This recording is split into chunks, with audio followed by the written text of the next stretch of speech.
My next guest, 1 month out of college, got his dream job. He's working on Wall Street, only to find on his first day to be in the middle of one of America's most horrific terrorist attacks. He was right there in the World Trade Center. That leaped his life into fire. And after a while, he decided to explore the world of spirituality and wellness. You're going to hear his journey and his stories right after this. What is mindset? Our mindset is based on what we believe, and anything we believe in, we put into motion. I have spent my life putting the mindset of perseverance into motion, and now I am here today to share my journey along with others whose mindsets have changed the course of their lives. Hi, I'm mindset coach Lorraine Lindsey, and I believe that if you can change your mind, you have the power to change your life. So are you ready?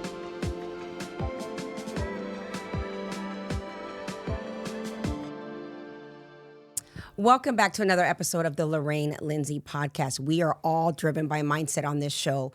And I believe truly that if you can change your mind, you have the power to change your life.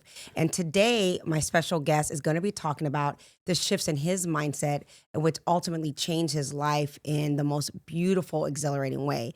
But before I get to asking all the questions and having him share his journey, let me tell you a little bit about my next guest.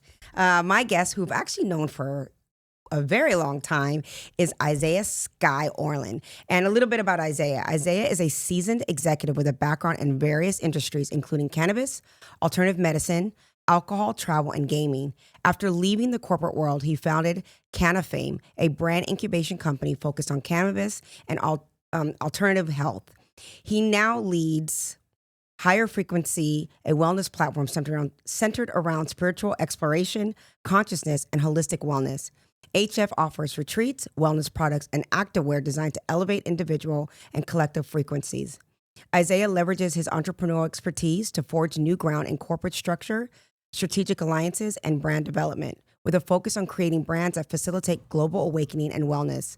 He holds a JD MBA from the University of Miami and is a member of the Florida Bar and the Psychedelic Bar Association. That is just a small synopsis to all of the many, many things. I know you had sent over your bio, but I wanted you to talk more about this stuff because there's so many amazing things that you've done with your life. So first of all, thank you so much for being here. Thank you for having me. Yeah, I'm super excited because I met you, how long has it been? 2008. Wow. So almost 10 years ago. More, 16. If I could do the math. 16 years ago. Thank you. Thank you very much for that. But yeah, almost 20 years I've known you. Mm-hmm. And when I had met you, you were this corporate guy, suited and booted, always kind of had this unique kind of eclectic side to you that was opposite of the corporate world.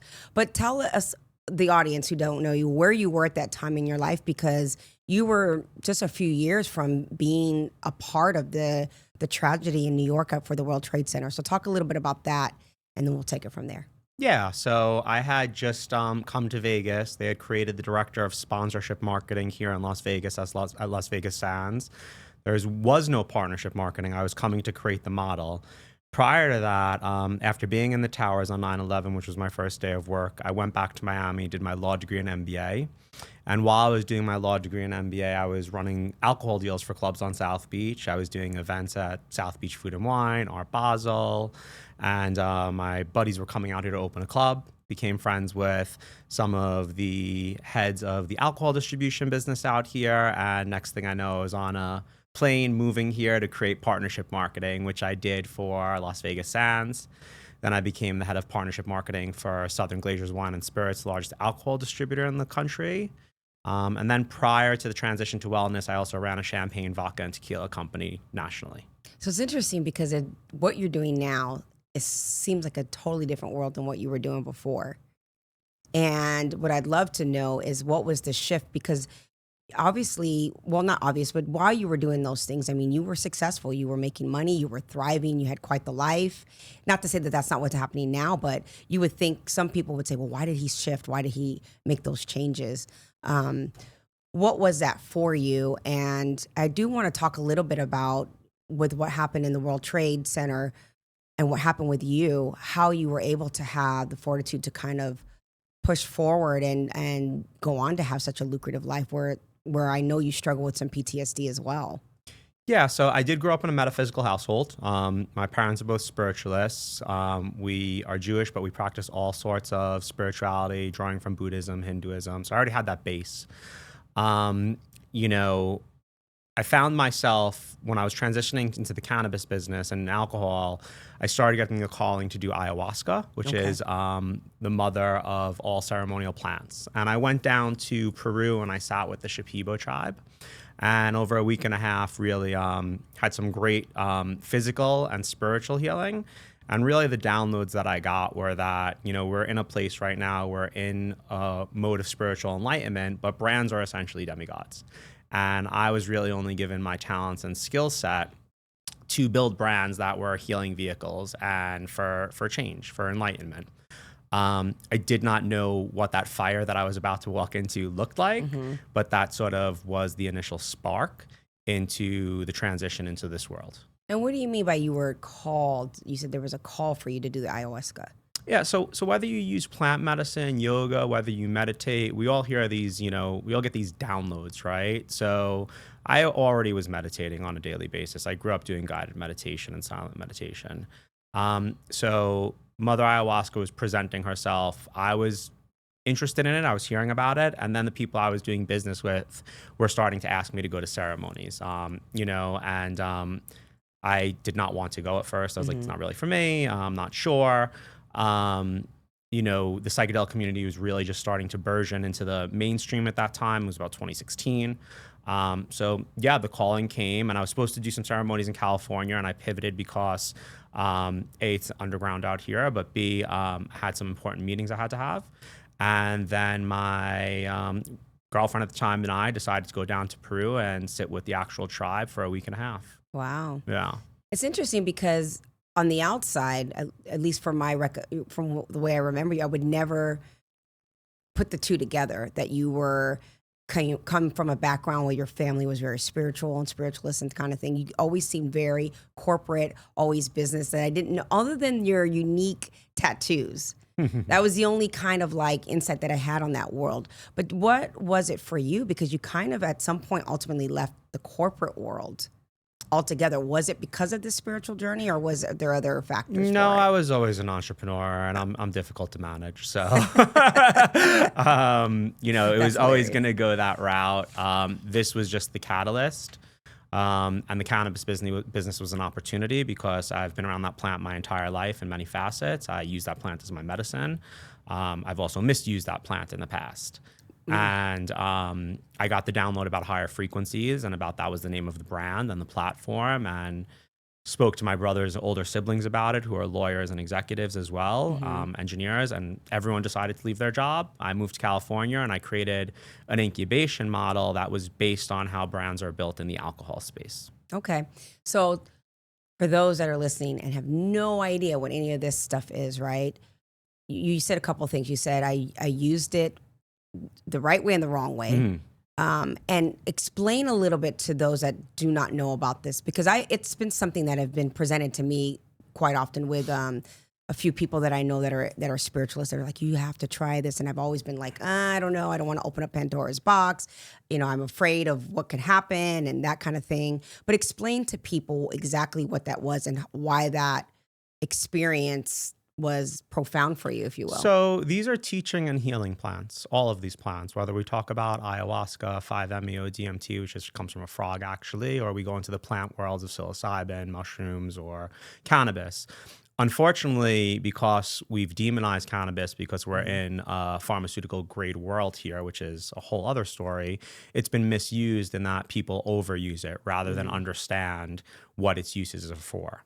The strains, the cross hybridization that has occurred on the plant, the growing the plant for THC content, and just the frequency that we use the plant is not what's intended for, in my opinion, right? Okay. I'm not here to judge anyone if they want to use that. I used to use it every day, smoke blunts every day. For me now, it's more about, you know, whether it's in a recreational setting or if I need it medicinally, it's more with intent.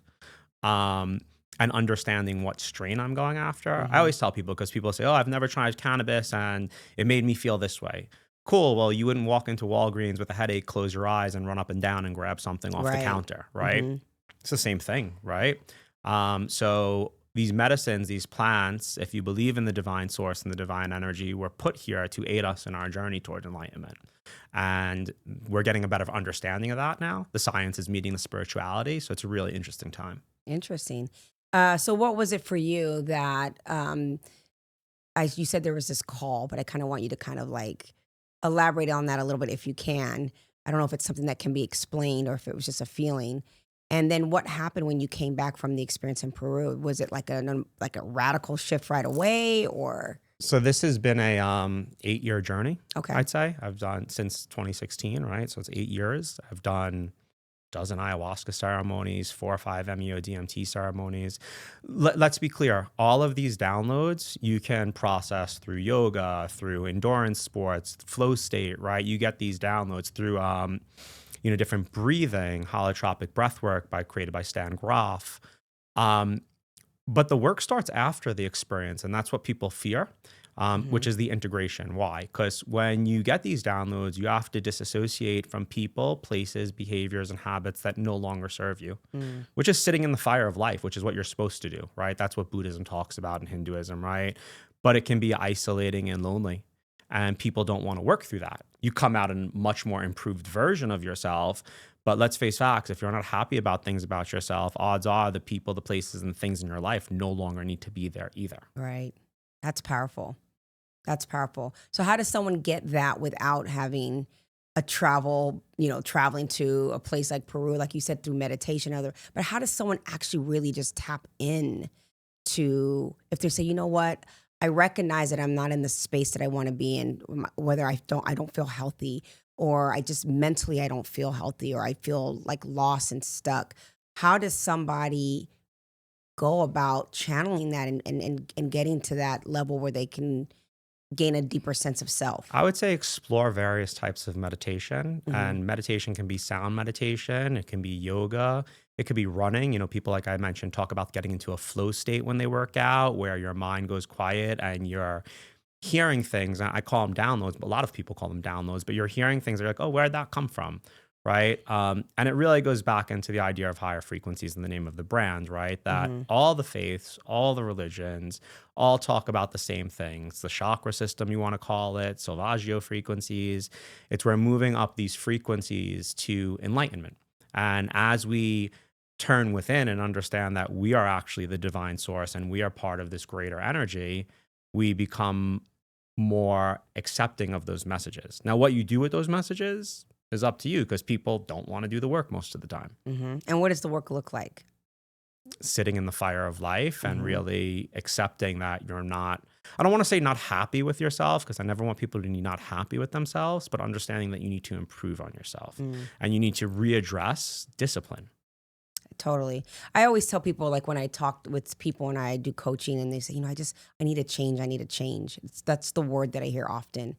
And I say, is it that you need to change, or is that you need to cultivate?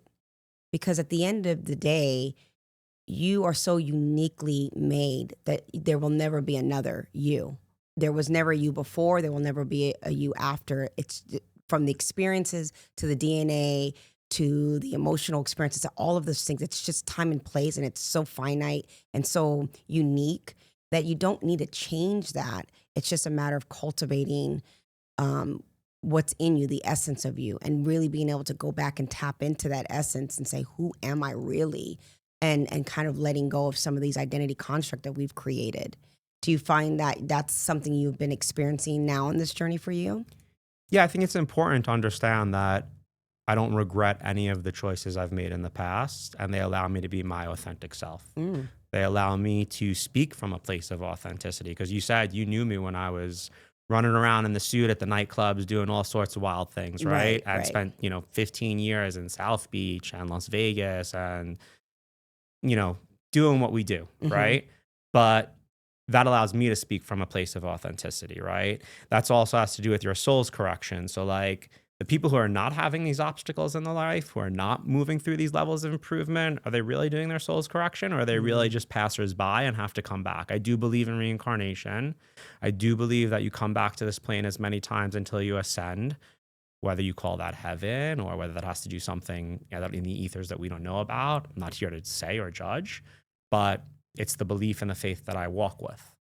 I love that you said that no matter what your experience has been, that there's no regret with the experience. Expound upon that, because I feel like there are a lot of people who shame themselves. They live in guilt. They look at their past and they let that be their prison. And so how do you get past to say, I've evolved as a person. I am more, I'm more awakened in my life. I'm more self-aware, et cetera, et cetera. But with that, I'm really okay with other choices that I've made. How does someone get past that? Because I feel like a lot of people struggle with that. So there is no positive and negative in your life, right? Okay. Everything that shows up in your life was meant to be a teacher for you and was meant to show up. I mean, that's how I walk, right? That's what divinity, that's what divine consciousness says. That's what being part of the source is. But I think from a practical standpoint, what people need to really lean into is non-attachment and letting go. And non-attachment is really the idea that whatever shows up in my life at a given moment in time is meant to show up to teach me something.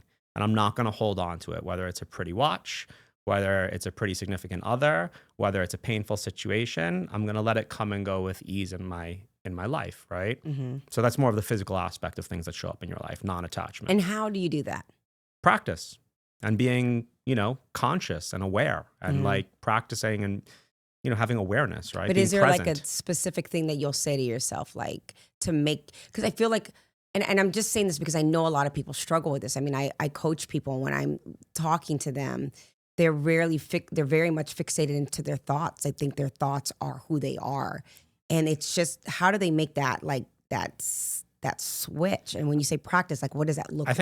I think meditation, mantra meditation, understanding what mantra meditation is. Like I use Hindu chants and Buddhist chants. Mantras purify your mind. They allow your mind to go at ease, and your mind is really your enemy at points. Yeah. So that's one way to do it.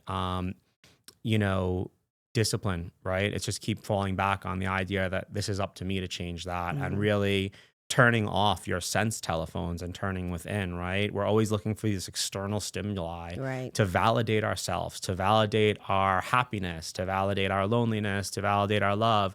When the reality is you are that divine source, everything's within you. You can turn within. So why are you focusing on any of this stuff giving you negative emotions? Look, you're living in the 3D, you're having a physical experience. That's not to say any of this is perfect.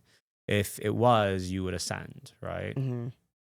So how do you manage? I mean, we're still human, right? We still have our default mechanisms and things. And I often wonder, like you said, it's like being a student to your life and letting life serve you in that way, as like the professor, if you will, and learning all of the things as your challenge in life.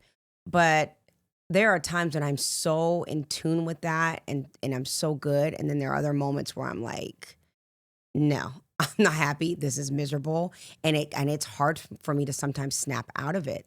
As much consciousness as I think that I have, as aware as I am, as much research and homework and spirituality that I have. I mean, I'm a big believer in God, and I believe in my divine, but I still have those human experiences that sometimes it's difficult for me to get out of, emotionally get out of those states.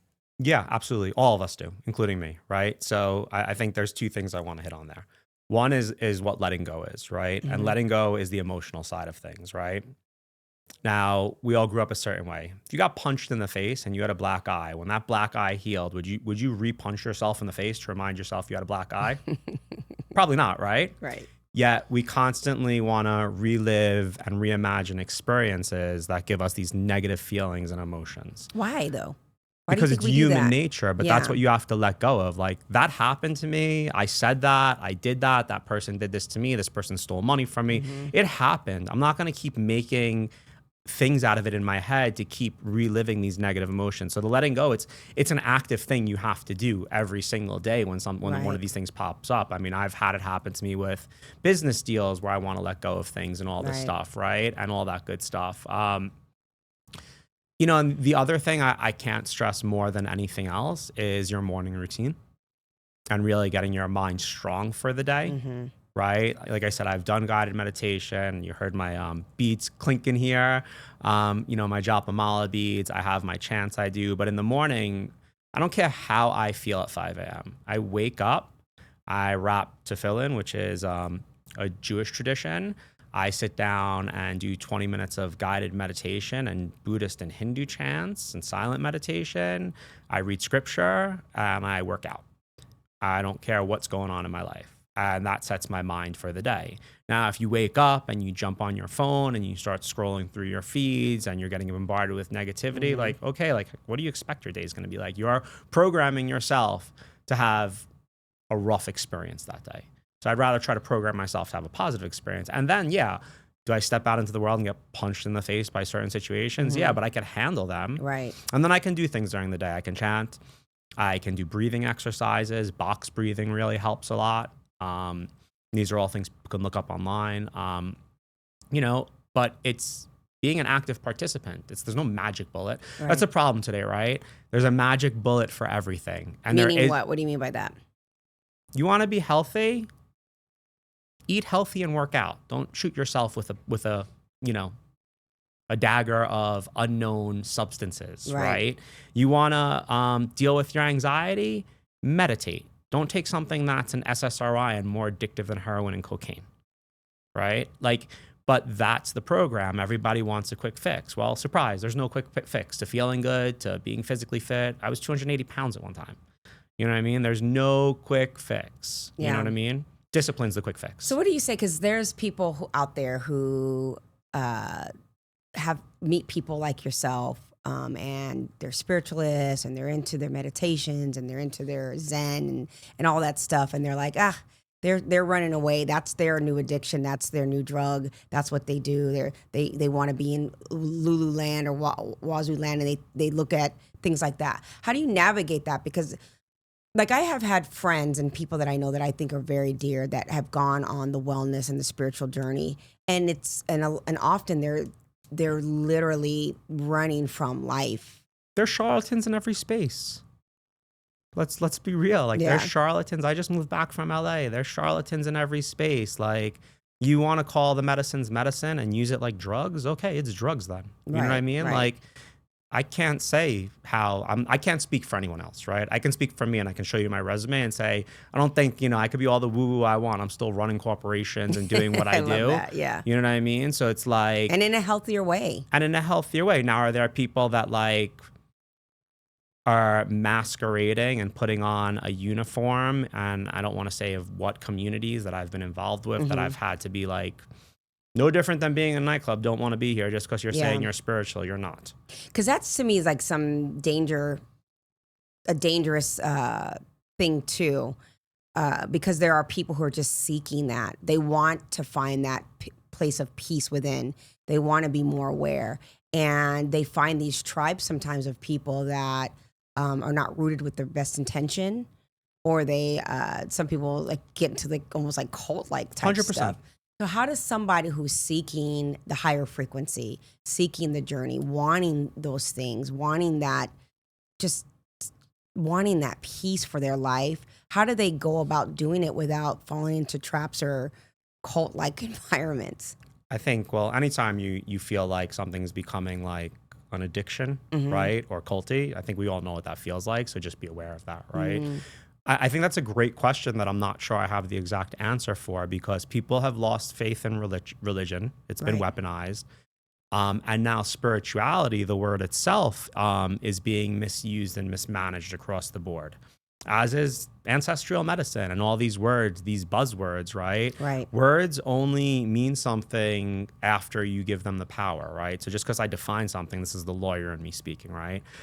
I could say something, but how I define it's a whole different way, right? So, it's my hope that with my platform and others that are having these moments of enlightenment, that the energies prop us up.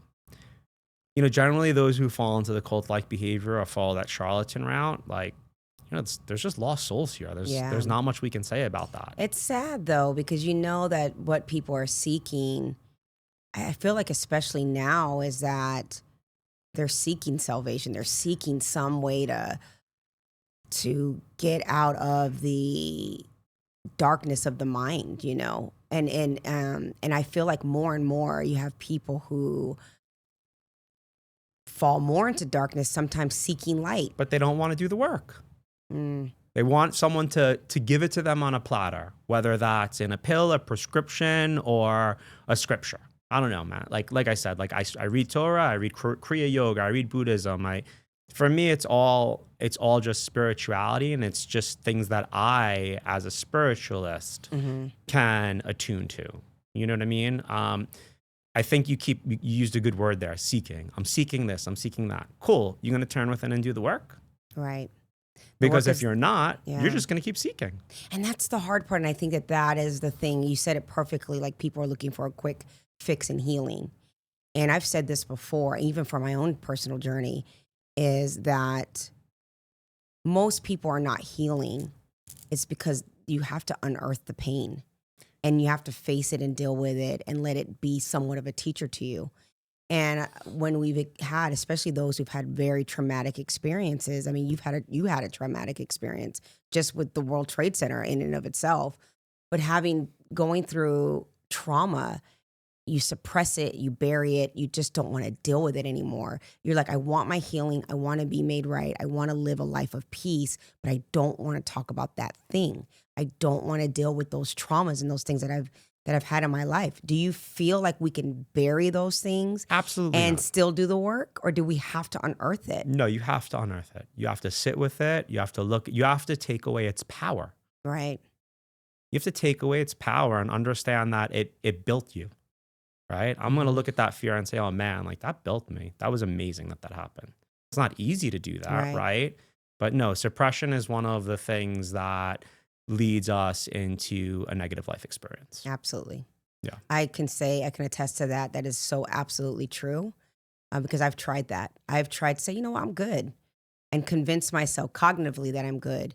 But then spiritually, emotionally, and subconsciously, things and patterns are showing up in my life, and they were often blind spots because I'm thinking, because I'm telling myself that I'm good, that everything is good. And it wasn't really until I unearthed. And the crazy thing is, I started with the elephant in the room, like the obvious thing that I thought was the problem to my life. And when I did the work on that thing, it was like, oh no, there's layers to this. And there's other things that have been building this personality. And that personality has been making these decisions all because of this stuff that I was uncomfortable unearthing. But I do agree with you that it's a necessary evil, because again, the power that you said, you gotta take back your power. And there's this narration that we have inside our minds of how we tell a story of what has happened. And it's sometimes so deep, the story's been told so many times, that again, it becomes an identity construct. It becomes part of our habits and our patterns. And so, yeah, you have to interrupt the pattern, but you got to do the work. It's probably not even how the story occurred too, right? Because like from a legal standpoint, like you get into a car accident, you're supposed to write down what happened right away. Why? Because your mind takes that story and flips it 9 different ways by Tuesday, yeah? Cognitive distortion, yeah. Yeah, so it's not even a real story. And you said another thing about the suppression, right? You said, sometimes the way in, the thought you're suppressing is not even the root of the trauma, right?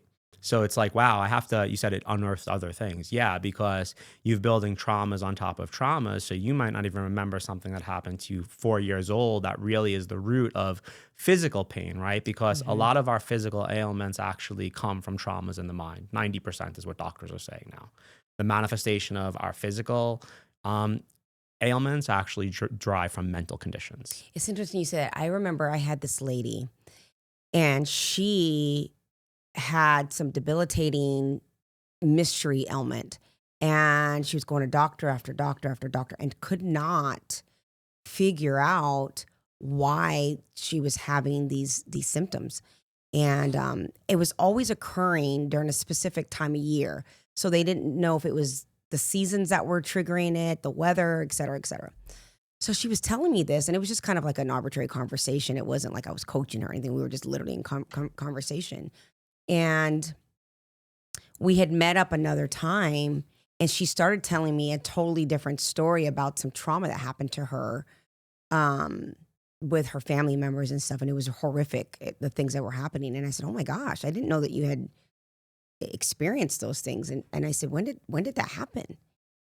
And sure enough, it was around the same time frames, the months and the et cetera, of when she started experiencing these health issues. And I said to her, and it wasn't like, again, I wasn't coaching or thinking of it. It just seemed so much of a coincidence that she didn't connect the dots. And I said to her, like, is it strange, or is that the same time frame that you start to experience pain and illness and all these things? And she literally, it was like a light bulb went off in her head, and she goes, oh my gosh. She's like, literally, if I time it when these ailments started, it was probably 2 years or a year after the last bit of the trauma had occurred. And so she started piecing these things together, and she had to go back to the trauma because she had completely suppressed it. And sure enough, when she started doing the work, all of a sudden those ailments and those issues, they literally went away. Because our body was tensing up. Unbelievable. But around those times, our body was constricting itself and getting ready to be in flight or fight mode every time that and it was causing inflammation, and it was causing which disease. Is the number one item we deal with that causes diseases, that actually causes, is inflammation. It actually triggers all these other things, right? So for me personally, part of my healing journey was the ancestral medicine for the mind and soul. Then to fix some of the damage I did on my body, I went out of the country and did umbilical cord derived stem cell treatments. Okay. Regenerative medicine. You know, it's unfortunate in this country that we practice sick care, where, you know, really pharmaceutical industries drive that decision making. And it's a necessary item in our country, but there's other modalities of healing that people can look for. So I have a question for you, because you had made a comment earlier about, you know, if you want to lose weight and feel healthy, eat right, exercise. Yeah. Don't put, you know, substances in your body, injections or what have you, that Correct. You don't know what it is. With that in mind, how do you know to trust the things that you're trying and putting into your body? Because it's like we read some science, like I could read science on, I don't know, this, like right now the whole buzz is these weight loss injections like Ozempic and the other ones. I can't remember the names of them right now. But people will read the science, so to speak, or some people will really study it and say, I got to do it. This is it. And it's been incredibly effective for people. And the science is pretty clear that when you use those, that your body becomes dependent on them, that there's a plateauing after a number of months. Oh, and by the way, it inhibits your serotonin and dopamine production, so you become depressed. Interesting. So how do you... But lose weight with that. Yeah, I'm not knocking it. I'm just saying, if you're morbidly obese and you need it, great. If you're 5, 10 pounds, 20 pounds overweight, like, get to work.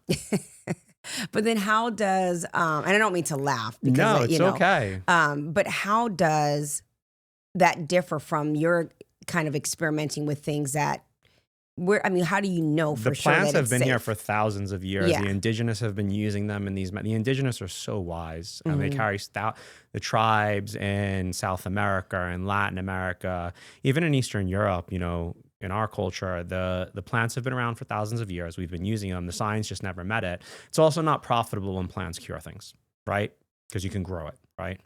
As far as the regenerative medicine, so umbilical cord derived stem cells are of human function. They're in the body. It's just our mesenchymal stem cells, when we're born, they're the master builders and replicators of every other cell in our body. When we're born, they're replicating at the rate of a Ferrari, and they have the strength of platinum. By the time they're our age, it's like pewter in a Prius. You know what I mean? So what happens is, this is medical waste, essentially. You can find this in the umbilical cord of a child, and it's called Wharton's jelly. Unfortunately, in the early 2000s in this country, they grouped it into a much more drastic version of using fetal items, let's call it, right? So the doctors vacated these countries and went to these other countries to explore this medicine. It's been being studied since 2004 by extremely prominent doctors. Yeah. I mean, the fact that, you know, you have people like Kobe Bryant, who used to go to Germany. You have people like Damon Jones, who was just on his Instagram at the same clinic I go to, RMI. Or you have, you know, the Tony Robbins of the world who swear by it. All it is it doesn't carry DNA. It doesn't carry blood. It's literally the master builders of the human body just coming out of a donor cell. And that's where the controversy lies, as to, because there's people have so much speculation of I've had, you know, people say, well, these rich people are eating babies, and it's like, you know, that kind of thing. But it's interesting. I'm very open to all of these things, and I do believe that, you know, I've never been one into the pharmaceutical world. It's just never been my thing. I'm always leery, and I certainly don't like the idea of being addicted to any particular thing. And always trying to find the most natural way to kind of cure my body. And most importantly, like I always try to find ways to rid myself of inflammation, although I haven't been great at that lately because I just love all the inflammatory stuff. Talk to us a little bit about, or a lot about, higher frequencies. So I'm going to talk to you about that, but I just want to hit on one more thing about that. I'm not saying that the umbilical cord treatments or ancestral medicine, the goal is to eat the right foods and work out, right? And what does that mean? Nothing processed, no preservatives, as close to living foods as possible, and have a proper workout regimen. And ideally heal yourself. That's really what we're looking for here, right? These are things that we use to expand our mind, or when our body breaks, you know? So I have herniated discs, and rather than surgery, I had them inject stem cells into my discs. Higher frequencies though, amazing. Thank you. Yeah. Oh, real quick, I want to say too, okay, so for me, I love the whole natural foods and all that stuff. The problem is I watch Netflix. And I swear that the moment I watch a documentary on meat and animals, I never want to touch another animal. And then I watch the next documentary and it's on plants and how they're so contaminated. So I'm like, what are we supposed to eat? You can't even trust the food, whether it's organic or That's not. fair. And meat's It's so frustrating. Meat's awesome. It's not awesome when it comes from a kill factory, right? Right. And we all have to live within our financial capabilities and our wherewithal. And that's the sad part too. And I know I'm blessed that I get to go to a farmer's market every week, and I know what farms to order my meats from. And people have to shop in the grocery stores. So little things, only shop on the outskirts of the grocery stores. Don't go into the aisles, right? Because on the outskirts, you have your vegetables, fruits, meats, and things like this. Anything in the middle is processed, and 73% of everything in the grocery store has fructose added into it in those aisles, right? Poison. That's a good way to look at it. Shop on the outskirts. Shop on the outskirts. If you ever shop in a grocery store, don't go down those middle aisles. And then you can start learning over time. Look, habits, to when you get these downloads or you do the work and you're changing your habits, they take 90 days to institute. So don't try to change everything at once. Right. All right, so tell us about higher frequency, because we've got a few more minutes left, and I want you to talk about this because this is your baby right now. This is the thing that you are giving life to. So talk to us about higher frequency, you kind of touched on a little bit where the concept came from, the download came from. Yeah. And what your goal is with higher frequency as far as your consumers. So we don't have consumers. We have tribes members. Oh, tribes members. Yeah. My bad. It's an interaction with people. And of course, we want to have financial profitability, but that's secondary to creating community. Originally, this started as a cannabis brand based on the Salvaggio frequencies and the chakras. And we basically took whole plant botanicals and we made 7 different frequency blends. It's no longer that. So for example, the first frequency blend was frequency 1. It had bergamot, clove, cinnamon, orange, lemon, and THC. Root chakra, 396 megahertz. Salvaggio frequencies are healing frequencies. And wait, is this something you're drinking? This was we made it into a chewy tablet and also a vape originally. Oh, wow. Okay. But it's not that anymore. Really, the whole platform was always based around 4 core tribes. Okay. Spiritual enlightenment, music, travel, and wellness. Love that. Because that's how we can all come together and not argue about each other's differences, if you're listening to the right music. Where we are today in my studies and what I've gone through the last 6 years is our mantra is discipline your senses to purify your mind, body, and soul through your spiritual practice, your physical fitness routine, your nutritional behavior, and your relationship with self and others.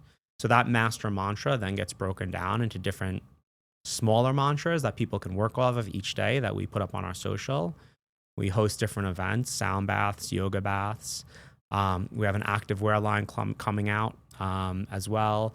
And then, it will grow into things such as festivals and different types of retreats. And the travel will eventually be distribution for vetted retreats that we work with. But really what it is it's a global community to guide people in the beginning of our conversation, to give them authenticity with someone and a group that can say, hey man, we've been there. Here are some things that you can do to get there. Pick and choose with what you want to like and what you want to use. And what's your why? Why this? And why is this important for you to do this? That was the mission that I was tasked with in my meditations. There's no other option at this point. I could be making a lot of money having a lot less lot more money, making, doing my typical, like, I have a law degree, I have an MBA, I'm versed in regulatory and cannabis and alcohol and all these fields. But there's, as I got deeper and deeper into my spirituality and wellness, like, there's really no other option. My goal is to put people towards spiritual enlightenment. And yes, do I want to still build resorts and all of these great things? Yeah, it's still part of the plan in some fashion. But with the correct overtones now. So with higher frequency, if people were to tap in, if they were to follow it or whatever, what are they going there for? What, like you said, kind of a mouthful with what some of the things are.